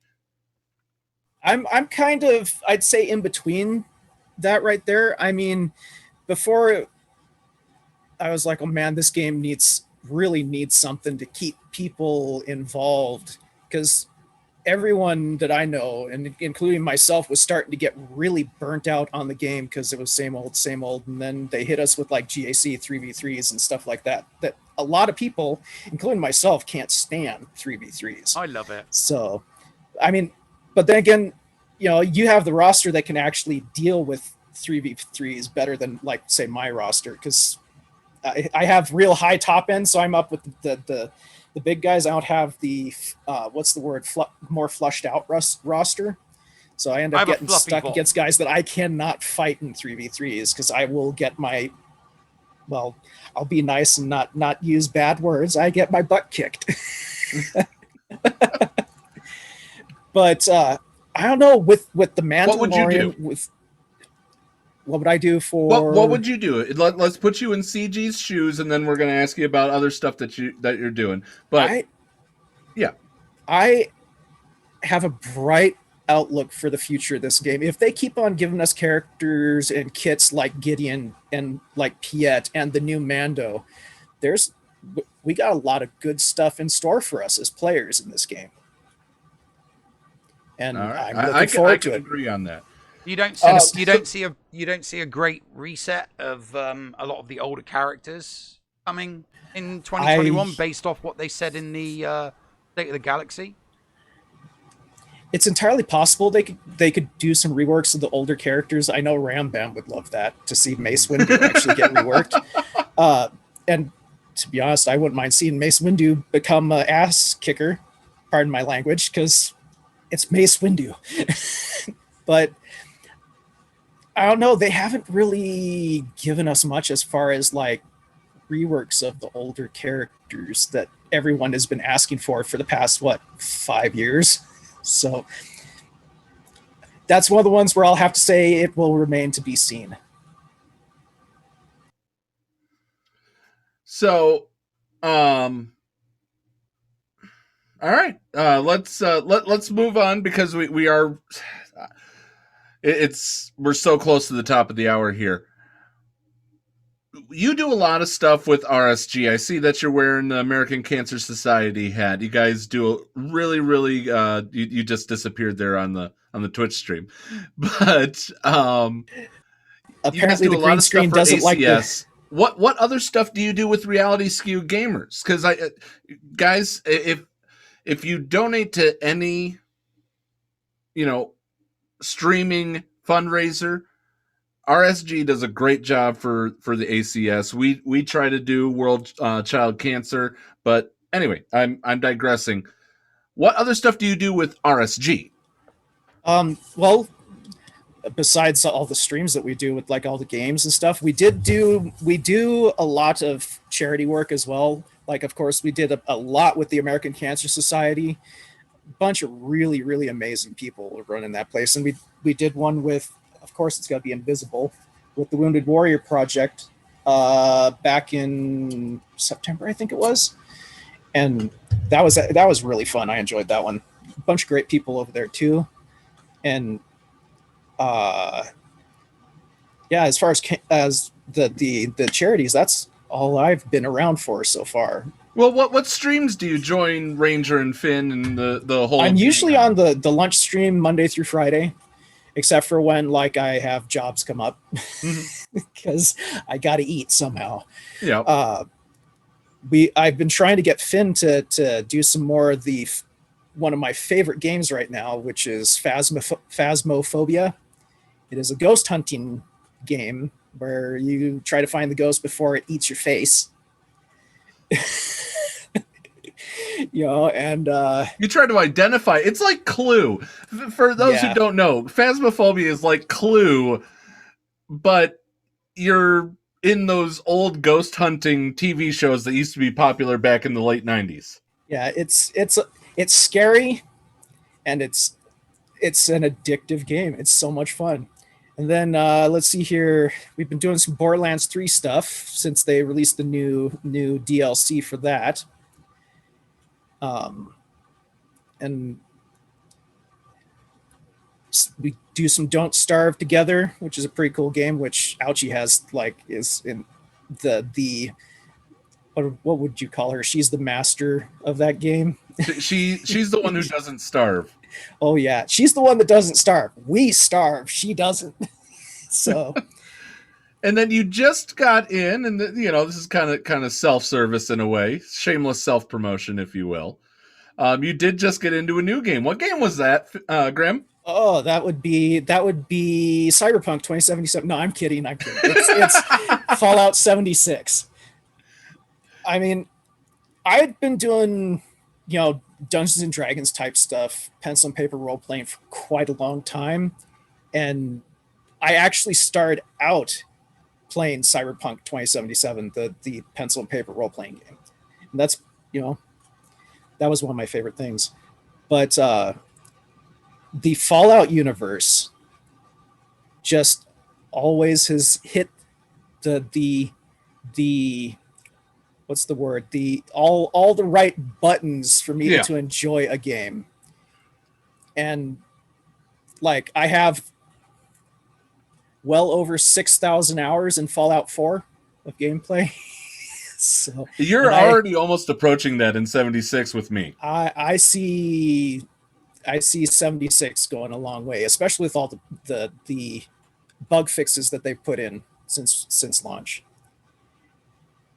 And hopefully one of these days Finn will come play it with us. Yes, yes. We have a sign at both of our camps that says "We blame Finn." Oh yeah, so much fun running around that game with you, Paul. Thank you. Hey, it's my pleasure to share one of my favorite games. Neil, do you have any questions for Grimm about RSG and maybe even more SWGOH? Let's see. How are you doing? I mean, I always ask about GAC. So how is your GAC coming along at the moment? Are you a regular Kyber achiever, or because obviously you've only just hit the 5 mil, or is the competition just too great for you? It's really rough because I do run into people that have like 4 GLs, 3 and 4 GLs at 5 mil. Yeah, it's really, really rough. You've got a very top heavy roster. I mean, I am still enjoying it, even though I'm getting my butt kicked. I get to test out stuff that that I normally wouldn't get to try out in, like, say, Squad Arena and stuff like that. And I'm not really that competitive when it comes to GAC. Even back when I was, Lord GPN was winning a lot. It just, I mean, my entertainment out of GAC has been being able to test stuff out that I never thought would be possible. So you like to theory craft with GAC? Exactly. You like to, yeah. You see, I like to use territory wars theory craft, and you like to use GAC theory craft. Yeah, if I theory craft in territory wars, I would not be in the guild that I'm in anymore. They'd be like, "Oh, what the heck are you doing? Get out!" Yeah, see that I'm fortunate that I'm in a guild that's very, very casual when it comes to territory wars. Not so much territory battles, but yeah, when it comes to territory wars, thankfully I'm in a guild that is very, very, very casual. Get to play around and have some fun and theory crafting. If we ever get past the first wall, that is. Any other questions for him, Neil? Because we are coming up to the top of the hour here. To the top of the hour. I am good. It's been a pleasure having you on, mate, as always. Always good to have always a blast, guys. All right, always a blast. So, Grimm, what do you have coming up in the next, let's just say in the next, by the end of the year? Do you have anything coming up that you're going to be doing on a stream near us? Well, let's see here. Tomorrow night, we're going on the RSG YouTube. We are going to be doing our Wildmount Dungeons and Dragons game, which we have a lot of skewers and a fellow escape podcaster wife. That's the game that Christy shows up on. She's playing one of the most adorable characters I've ever got to play with in a D&D campaign. So really quick, tell us about what type of character, if somebody wants to tune in to RSG and watch you play, what are they going to expect as far as your character? Are you an elf? Are you an orc? Are you a, what are you? Well, I play an orc. Oh, you do play an orc. Okay. That's a cleric of the Raven Queen. And he speaks with a Scottish accent. And that's a horrible Scottish accent. So, yeah. I mean, like, seriously. Yeah, that was more Irish than Scottish then. Well, which is funny because I'm Irish, not Scottish. So, to be sure. What else can we find you on before the end of the year? Monday through Friday on the Reality Skewed Gamers lunch stream on YouTube. At noon Eastern time. I'm usually on there. Then we do Don't Starves on Tuesdays and Sundays. Sometimes we play Borderlands 3 or Phasmo. All right. And how do people find you? Because this is actually over 2 different services. How do people find you? Well, look up Reality Skewed Gamers, all one word, on Twitch. We do a lot of stuff on Twitch as well. And if you go on over to YouTube, it's the same thing, just with, spaces in between Reality Skewed and Gamers. And look for the RSG logo. So for those who don't know what the RSG logo is, it's red and black. It's a guy with a baseball hat on backwards. And I always see sunglasses with a scar. What's going on in the background here? Well, for the podcast audience that doesn't know, you guys can click on the link down below in the description of this episode. And if you're on YouTube, it is down below in the description. Any parting words before we send you back to the wasteland, Grimm? Oh, it's going to be good to go into 2021. And may the force be with everybody. All right. Ladies and gentlemen, stick around. Helly and the Noob coming up. And after this, if there's any breaking news, we're going to get to that. And Patreon's Choice, one of the final ones of this year, coming up right here on the Escape Pod. Thank you for showing up, Grimm. Cast. The Escape Pod Cast with Paul Anthony and Neil Andrew Ware. This is Micaeus, and I assure your privacy and confidentiality when using my remodding services. G'day legends, this is Heinzie. Did you know Micaeus Modding Mayhem is the premier modding service for the game that we all love, Star Wars Galaxy of Heroes. With some of the most affordable rates in the industry, Micaeus will remod your roster from top to bottom with continuous consultation with where to go from there. Micaeus has a 100% satisfaction guarantee, and he has tons of additional services available as well, like a full cleanup of your mods, PvP plans, and lots more. Contact Micaeus today on Discord, all in lowercase, guys, MIKAYAS 0127. That's MIKAYAS number 0127, or hit up MicaeusMods@gmail.com. I fully endorse Micaeus Modding Mayhem, and you will too.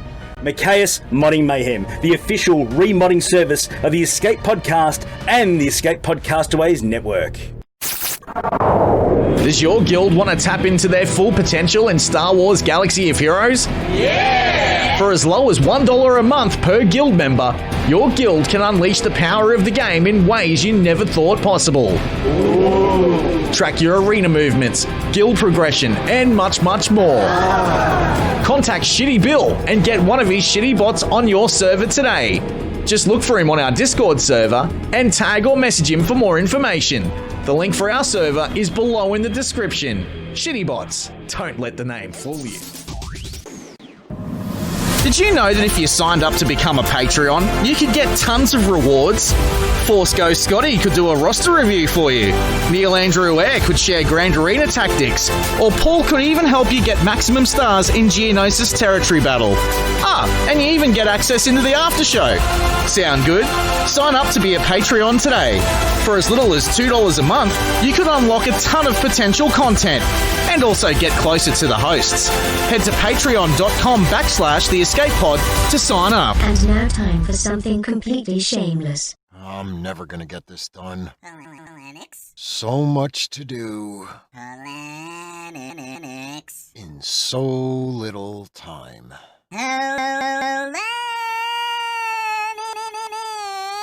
What? There you are. I've been here the entire time, noob.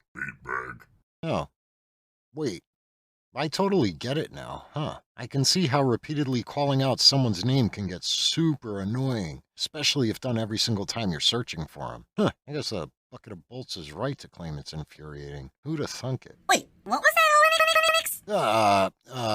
Nothing, noob. What you need, droid? I was just wondering, did you see my latest post on Bluebird? Come on, noob. You know that I don't peruse any of that waste-of-time nonsense. Why do you keep messing with these social media apps? I keep telling you, it will fry your logic circuits. But I would really appreciate it if you could... log in. To help me do something, Linux? Oh, geez, here we go. Okay, noob, I'll bite. What's the problem this time, noob? And how will my logging into a social media app help anything? Well, you see, I'm trying to get my selfie to...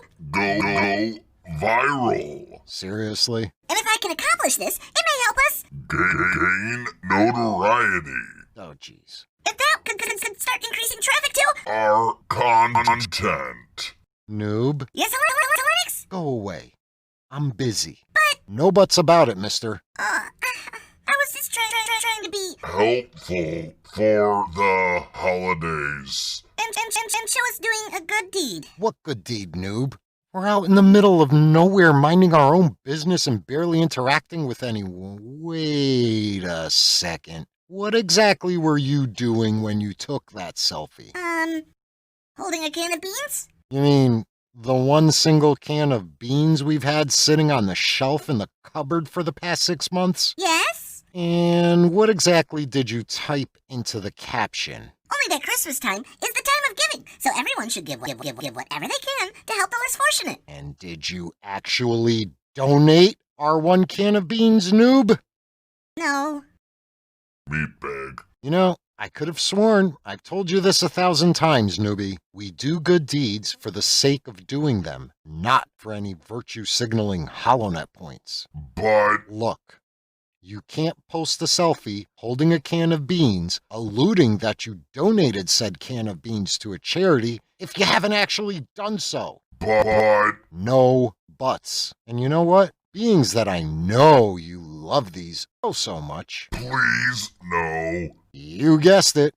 I got a short PSA that can help you understand, bud. Somebody please disconnect my power supply. This PSA is brought to you by Hellenix. Shameless self-promotion. And the 2020 Christmas holiday season.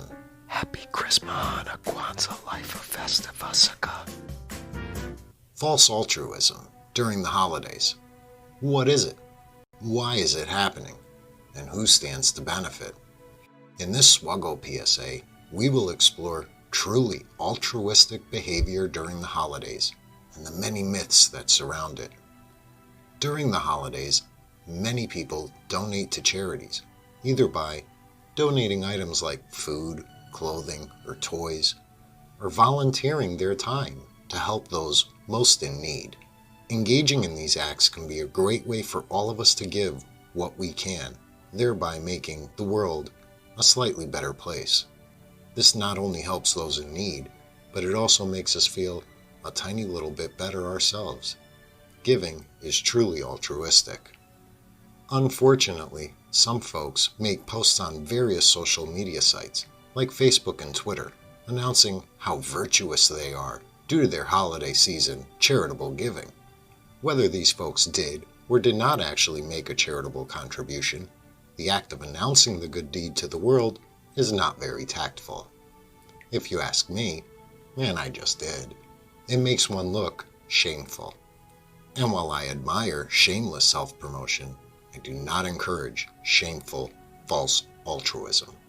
Today we will try to navigate these muddy waters and determine what's a good deed, and more importantly, what's a blatant virtue signal, and what could be done about it by you, the cherished listener and viewer. We've all seen it. Some twit on Twitter makes a post about how they can't believe more people don't support some international charity, especially during the holidays. How dare you!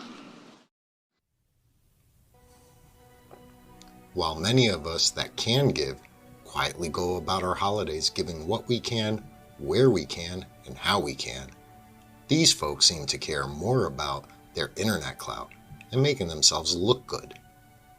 Sadly, sometimes these selfish don't even practice what they preach and donate nothing at all during these devastating economic times. Frankly, these people make me sick. Seriously, everyone, listen up. This holiday season, I'm asking each of you to do me a solid. Each of you can do this easily, regardless of how much disposable income you have, or even how much free time you have. Your December Helly and the Noob homework assignment is: do at least one good deed this December and tell no one that you did it. It could be something small, like donating 1 can of beans to your local soup kitchen, or volunteering for an hour at said soup kitchen, serving food to the needy. Of course, it could definitely be something much bigger and bolder if you'd like, for sure. I know many of you already do these things. What I'm asking all of you is to do just one of these charitable acts without mentioning it publicly anywhere. Not a word to anyone, not even me. This year, do it just for the sake of doing it, and not for the sake of the pat on the back, the tax write-off, or the internet brownie points you'll receive. Do it just to make the galaxy a better place. I promise it will do wonders for your soul. And I promise to do the same myself as well. Will you make the same promise? No telling. Not even in this chat. Just do. And together, we can change the world without requiring anything in return. This has been Hellenix. #shameless self-promotion. For the Hellenic SWGOH YouTube channel. And doing good, just for the sake of it. Oh, and Merry Christmas, everyone. No, I will not be doing a joke at the end of this one. I'm trying to be serious for once. So do you see now, noob? Wasn't that PSA helpful? Noob. Yes, Hellenix. Look. This PSA was actually helpful. Wait, what? Really? Yes, Hellenix. Really. I'm gonna delete the post and try to just find something good to do for someone not as well off as us. Maybe I could try repairing TTC-14. Like we said we'd do at the end of season 1. You know, that sounds like a very nice idea, noob. And, newbie? Yes, Hellenix? I'm proud of you, bud. Thanks, Hellenix. One more thing before we go, noob. Yes, Hellenix. Don't forget to wish everyone a Merry Christmas and a Happy Holiday Season. Right. Merry Christmas and Happy Holidays to all our wonderful listeners, viewers, and all of you Wonderful meat bags out there. From everyone here at the Shameless Self-Promotion Studios and all the toons aboard the Argo and Space Swallow and everyone involved with the Escape Pod cast, may the Force be with all of us in 2021. And beyond. We're gonna need it. The Escape Pod. Cast. The Bridge.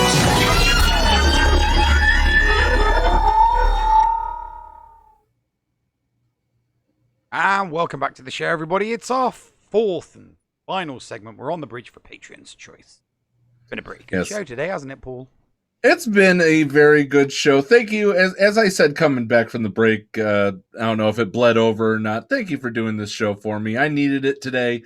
I assume you did too after... I needed a break after a busy day. Yeah, definitely. Very busy day. It's fun. Thank you to all the listeners, all the subs, all the Patreons that have stuck around for our fourth segment. Thank you for the choo-choo. Yeah. All right. So let's get to Patreon's choice. We're going to do this kind of rapid fire because we got 10, 11, 12, 13, 14, 15, 16. Got 16 questions. Okay. JJ Manners is typing one right now. If you're not a Patreon, you can throw one into the mix by doing a fourth segment question for just 1,000 channel points if you're watching live on Twitch. All right. What 3 characters from the holotables do you think have a kit that don't match the character, and what changes would you make to correct this? Fulcrum, she should be Phoenix. Yep. Coruscant Underworld Police, what the heck are they doing? And Mob Enforcer, really? Go ahead. Neil? I would say Farm Boy Luke needs to be a lot more tougher than he is. Mace Windu, Shatterpoint just isn't Shatterpoint. It actually needs to, if you're going to call something Shatterpoint, then it needs to actually be as OP as what it actually is in canon.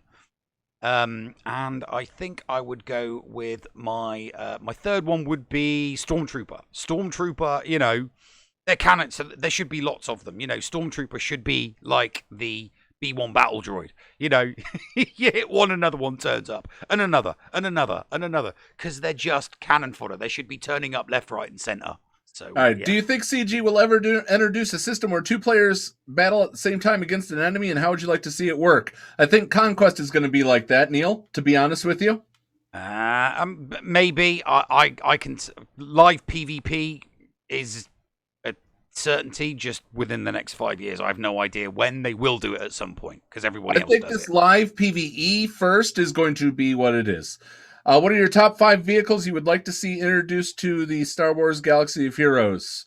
I'd like to see the TIE Defender, if you count that as a vehicle. It's a space vehicle.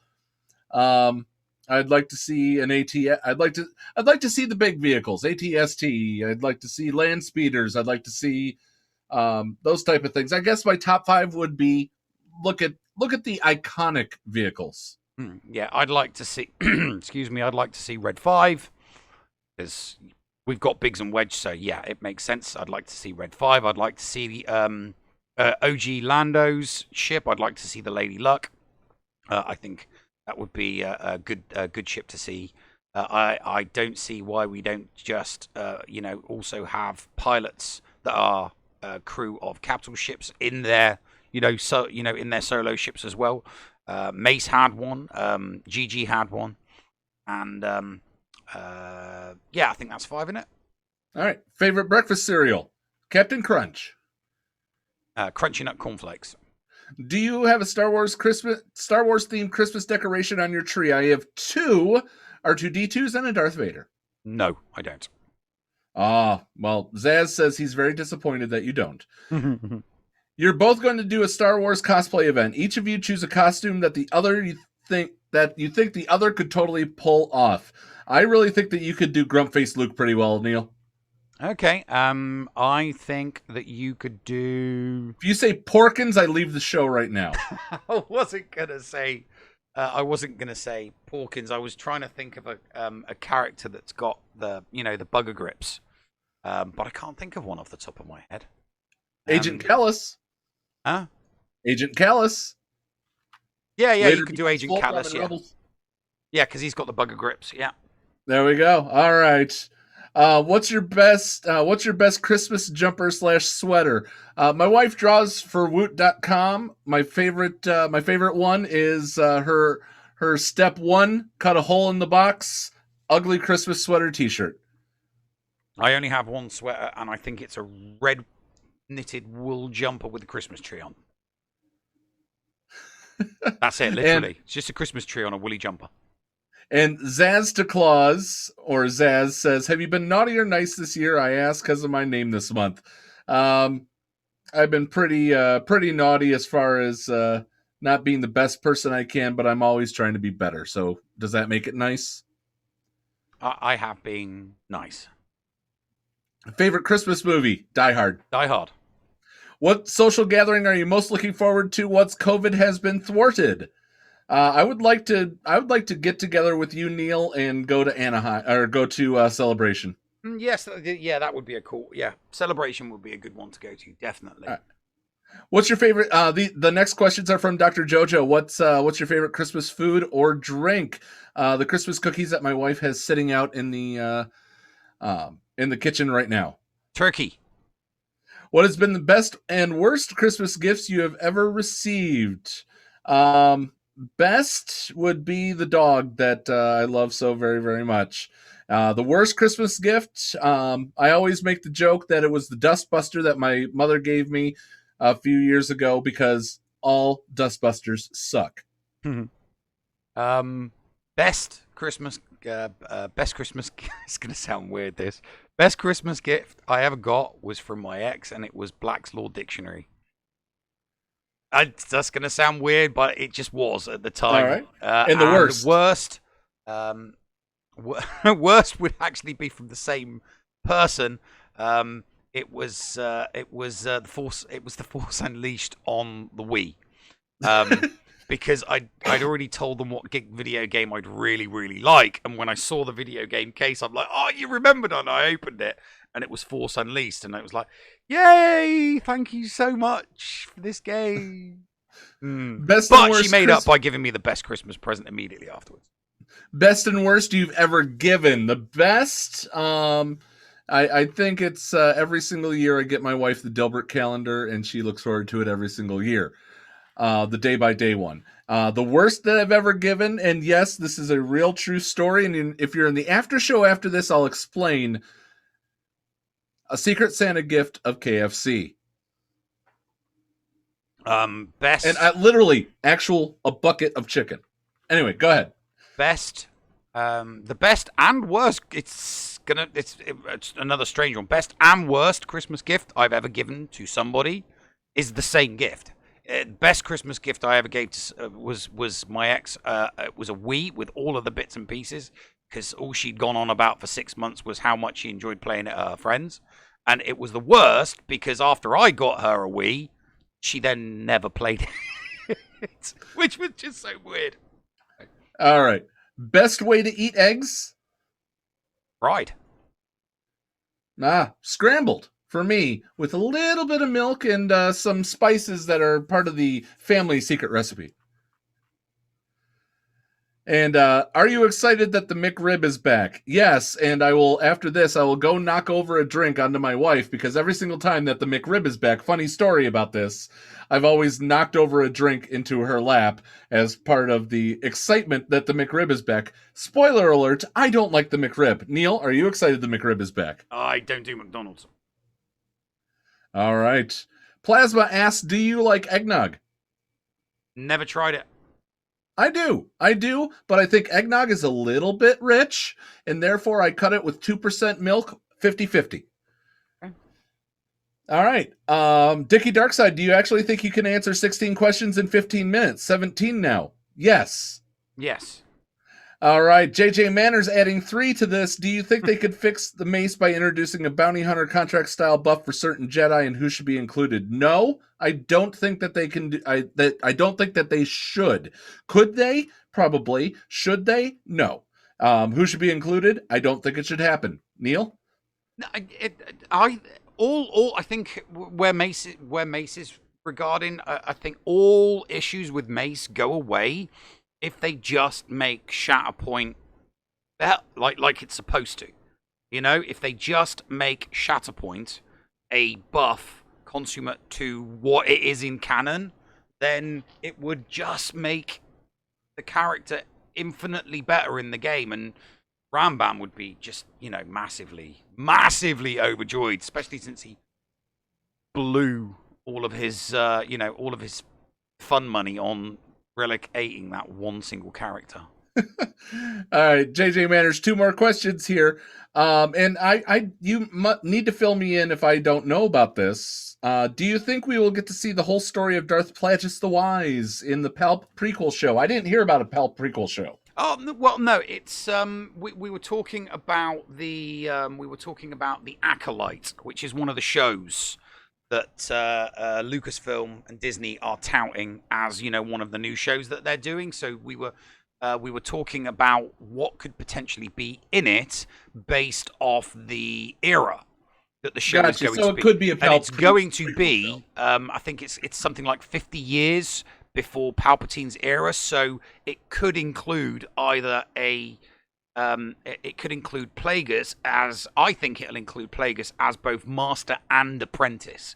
So it will show him as the apprentice, and then it will show him as the master of Palpatine, because, you know, if they want the season to have legs, then, you know, a couple seasons, then they need to show, you know, like a two limited, you know, a 2-season limited series. Show what season 1 with him as the apprentice, and then show a second season of Plagueis as the master, and then they can introduce a young Palpatine. Gotcha. We desperately need more Kairos to earn the 2,000 needed for new Mando. Ideas? Yes, sell your body on the street. Tongue-in-cheek, set in tongue-in-cheek, by the way. Just use your GAC currency on them. That's what I do. I just hoard them. Every time I get GAC currency, that's all I do. Kairos. Yep. Now that I've gotten both ships at 7, that's what I do too. All right, Neil. Patreon's only question. I'm technically a Patreon. My question to you, and then I'll answer the question myself. If this happens to be our last show of the year, is there any special credits that you'd like to give? I'd like to credit the backroom staff of the Escape Pod Castaways. So, you know, the Llama for doing the story time with the Llama in both audio and video format. Hope to see more video format ones. The always present and vocal what is it, Horsebox? Is it? No, sorry, Hellenix. Always a pleasure to see and be involved in new episodes that he's always producing for the third break. So always a pleasure to see those. Definitely all of the other backroom staff that help with the other shows that we do. My co-host for GA Center, Flair, who's there every single week, and, you know, constantly conferencing and talking about how we're going to do the reports and, you know, what we're going to say. Everybody that's part of the backroom staff, you know, Andy Beads for week in and week out producing the spreadsheet for the competitors and for everybody to see. You know, Moon and, you know, everybody that does all those little bits, and of course yourself for being my hetero life partner and co-host on this show. Oh, thank you, Neil. In addition to those, I'd like to thank Sep for working with us and partnering us with us for GA Center. Means a lot to me. And anybody that participates as a competitor in GA Center and is active in that channel. You guys have made the dream of Neil, Flair, and I, and essentially Moon as well, happen. Thank you, Moon, for, passing on that torch. Toyota, one of the great moderators to the stars. I could go through and thank everybody, but know that if you are part of GA Center, even a viewer, thank you so very, very much for all the support. You guys mean the world to us. Patreons, I don't know how else to say thank you, except you guys brighten my day almost every single day. Neil, the same to you, my friend. If I know that on Friday nights when we record this show, I've got a friend waiting for me on the other end, that we're going to have a fun show, whether or not we've rehearsed it 50 million times or we're saying, screw it, let's just, shoot the breeze and see what we get. Winging it. Some of our best episodes are us winging it. So the best episodes are us winging it. Heck, this one was mostly winged. It was a lot of fun, and I wish you the best in 2021. And may we take this millennial fulcrum farther into the unknown regions. Get to 150. Yeah. It's been a wild ride, and every single listener, thank you from the bottom of both Neil and I's hearts. Join the Discord with us, and we'll let you know if we do record a Christmas episode. If we do, I will personally air it myself. So Neil can spend time with his family. I will personally air that episode myself next week. Same time, same channel. If you are watching us live on Twitch, we are going to raid the llama as she's finishing up all of her GAC. The llama is as you said, one of the best parts of our crew, and we hope you can support them just as you support us. Any final words, Neil? Tip your waiters and waitresses. And please protect those that you love. Wear a mask. And be nice to each other, damn it. If we don't see you then, Merry Christmas. We'll see you next time on the Escape Pod cast. Neil, push the button. You got it, mate. Toodles.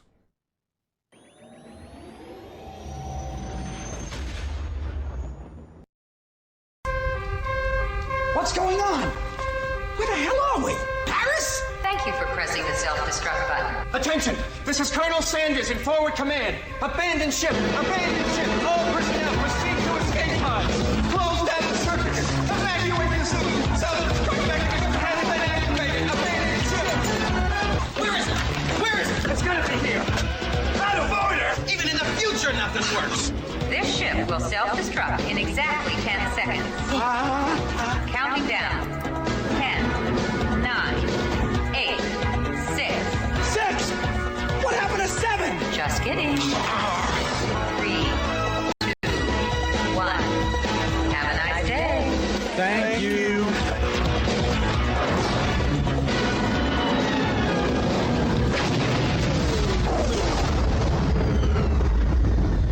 Hello, friends. This is Thaddeus from Going Nerdy. The Escape Pod cast was filmed in front of a live studio audience full of tweaked out murder bears. Sit, Boo Boo, sit.